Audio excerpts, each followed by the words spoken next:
à un rythme prédéterminé où nous tenons un compte des bénédictions de Dieu sous forme d'une colonne pour les dépôts et d'une autre pour les retraits. Peut-être que quelqu'un a mis une étiquette sur votre vie, votre père, un enseignant, peut-être un ami ou un collègue. Peut-être qu'ils disent que vous êtes un perdant et encore plus triste.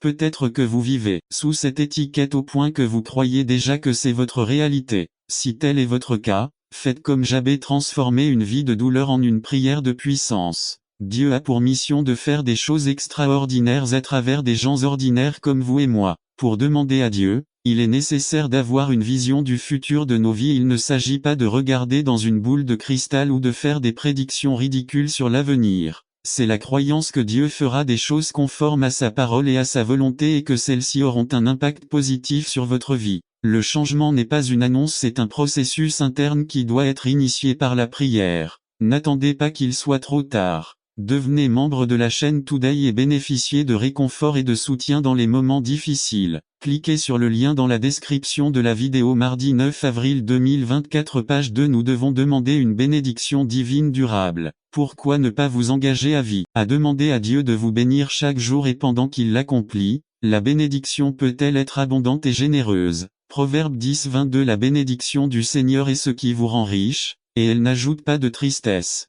Ce n'est pas la somme de ce que nous possédons qui nous rend riches, mais la bénédiction divine illimitée sur nous qui nous rend plus riches. Nous devons être précis quant au volume de bénédiction que nous recherchons. Élargissez mon territoire. Vivre en pensant grand pour Dieu et vous agrandirez mon territoire. Territoire signifie un morceau de terre, en réalité un morceau de terre plus grand. Frontière, ligne de. Si nous ne pouvons pas être saints, alors nous devons agir comme des fous. C'est exactement ce que les pharisiens ont fait avec le peuple. C'est pourquoi nombreux sont ceux qui ne veulent rien savoir de l'Évangile, parce que les dirigeants ont imposé des fardeaux aux autres, alors qu'ils ne les portent pas eux-mêmes. Parce qu'ils ne se laissent pas véritablement transformer, ils utilisent des bornes pour manipuler les autres. Jésus nous a donné la vie transformatrice pour que l'image du Christ devienne plus réelle et plus visible aux yeux de ceux qui ne croient pas. Le changement doit venir de l'intérieur. Éphésiens 4-12-13, pour équiper les saints pour l'œuvre du ministère, pour l'édification du corps de Christ dans le but de perfectionner les saints dans l'œuvre du ministère,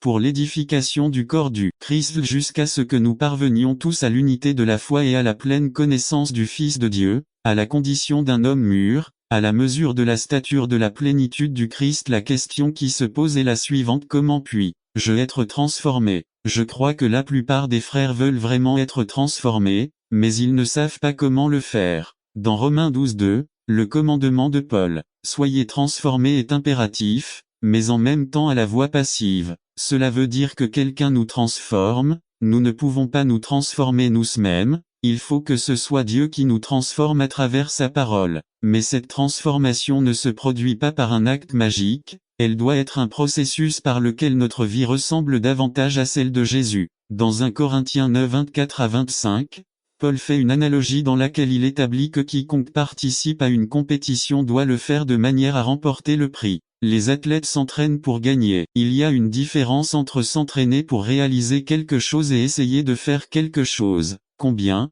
dès leur réveil demain, peuvent courir un marathon? Combien, dès leur réveil demain, peuvent courir un marathon s'ils essaient de toute leur force? N'attendez pas qu'il soit trop tard. Devenez membre de la chaîne Today et bénéficiez de réconfort et de soutien dans les moments difficiles. Cliquez sur le lien dans la description de la vidéo. Mardi 9 avril 2024, page 3. Je sais que certains d'entre nous pourraient éventuellement courir un marathon et atteindre la ligne d'arrivée. Que faudrait-il pour le faire? Entraîner. Que signifie s'entraîner? Impliquez-vous dans des activités qui vous permettront de faire des choses que vous ne pourriez pas faire vous-même. Si nous voulons être transformés par Dieu, nous devons nous impliquer dans les choses qui nous permettront d'être transformés. Les êtres humains, par nature, surestiment le pouvoir du traitement et sous-estiment le pouvoir de la formation. Nous voulons réaliser beaucoup de choses en Dieu, mais nous ne nous soumettons pas à sa formation dans la parole pour les réaliser. La transformation physique nécessite un entraînement, de même que la transformation spirituelle nécessite un entraînement.